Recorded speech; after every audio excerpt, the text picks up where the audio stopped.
കണ്ണൂരിൽ വെച്ചുണ്ടായ ആക്രമണത്തിൽ കഴുത്തിന് പരിക്കേറ്റത് ഉന്തിലും തള്ളിലുമെന്ന് മന്ത്രി വീണ ജോർജിന്റെ മൊഴി. മന്ത്രിയെ ആയുധം ഉപയോഗിച്ച് കഴുത്തിന് പരിക്കേൽപ്പിച്ചു എന്നായിരുന്നു ഗവൺമെന്റ് പരാതിയിലുണ്ടായിരുന്നത്. 2 ദിവസം മുമ്പാണ് മന്ത്രി വിശദമായ മൊഴി നൽകിയത്. പി ആർ പ്രവീണ തിരുവനന്തപുരത്ത് നിന്ന്.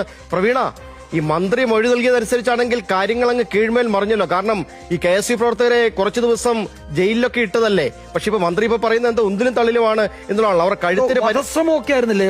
അതെ, വധശ്രമമൊക്കെ അങ്ങ് ഇല്ലാതായോ പെട്ടെന്ന്? വധശ്രമം ഉൾപ്പെടെ ചുമത്തി 2 ആഴ്ച കാലയളവിലേറെയാണ് ഈ KSU പ്രവർത്തകർ ജയിലിൽ കിടന്നത്. അതിനുശേഷമാണ് ആ കാലയളവിലൊന്നും മൊഴി നൽകാതിരുന്ന, തെരഞ്ഞെടുപ്പ് സമയത്ത് പോലും മൊഴി നൽകാതിരുന്ന മന്ത്രി കഴിഞ്ഞ ദിവസം പോയി മൊഴി നൽകിയിരിക്കുന്നത്. അതിലാണ് ഇപ്പോൾ അറിയിച്ചിരിക്കുന്നത് തനിക്ക് ഉന്തിലും തള്ളിലുമാണ് പരിക്കേറ്റത്, ഏതെങ്കിലും ആയുധം കൊണ്ടുള്ള പരിക്ക് പറ്റിയിട്ടില്ല എന്നുള്ളതാണ്. അതിന് പ്രധാനപ്പെട്ട കാരണവുമുണ്ട്.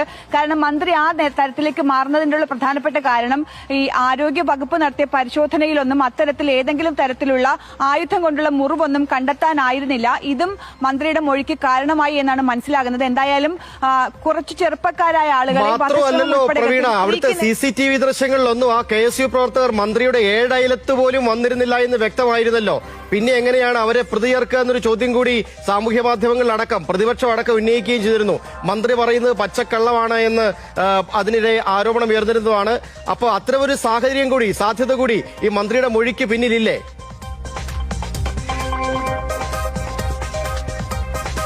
അങ്ങനെ തന്നെയാണ് കണക്കാക്കേണ്ടത്. കാരണം എല്ലാ തെളിവുകളും, അത് ഈ പറയുന്ന ശാസ്ത്രീയ തെളിവുകളും ക്യാമറകളും ഒക്കെ തന്നെ കണ്ട കാഴ്ച മന്ത്രിയുടെ നിലപാടിനും മന്ത്രിയുടെ ഗവൺമെന്റ് നിലപാടിനും നേരെ വിപരീതമായിരുന്നു. അന്നത് രാഷ്ട്രീയമാക്കി വലിയ തരത്തിലുള്ള കാര്യമാക്കി കൊണ്ടുപോകാനായിരുന്നു CPM, പ്രത്യേകിച്ച് LDF ശ്രമിച്ചത്.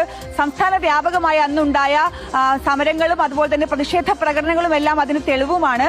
അപ്പോഴൊന്നും മിണ്ടാതിരുന്ന മന്ത്രി ഇപ്പോഴാണ് ഈ KSU പ്രവർത്തകർ കാരണമല്ല, ഉന്തിലും തള്ളിലും ഉണ്ടായതാണ്, ഏതെങ്കിലും തരത്തിലുള്ള ആക്രമണം ഉണ്ടായിട്ടില്ല എന്നുള്ള കാര്യം സമ്മതിക്കുന്നത്. എന്തായാലും കുറച്ച് ചെറുപ്പക്കാരുടെ ജീവിതമാണ് 2 ആഴ്ചക്കാലയിലേറെ. അതായത് അന്ന് തന്നെ, അന്നോ പിറ്റെന്നോ, ഇപ്പൊ അന്നിപ്പോൾ ആരോഗ്യ പ്രശ്നമുണ്ട് എന്ന് പറഞ്ഞാൽ തന്നെയും പിറ്റെന്നൊക്കെ വാഹനത്തിലാണ്, സ്വന്തം വാഹനത്തിലാണ് മന്ത്രി ഈ തീവ്രപരിചരണ വിഭാഗത്തിൽ നിന്ന് പുലർച്ചെ ആരും അറിയാതെ നേരിട്ടിറങ്ങി വീട്ടിലേക്ക് പോയത്.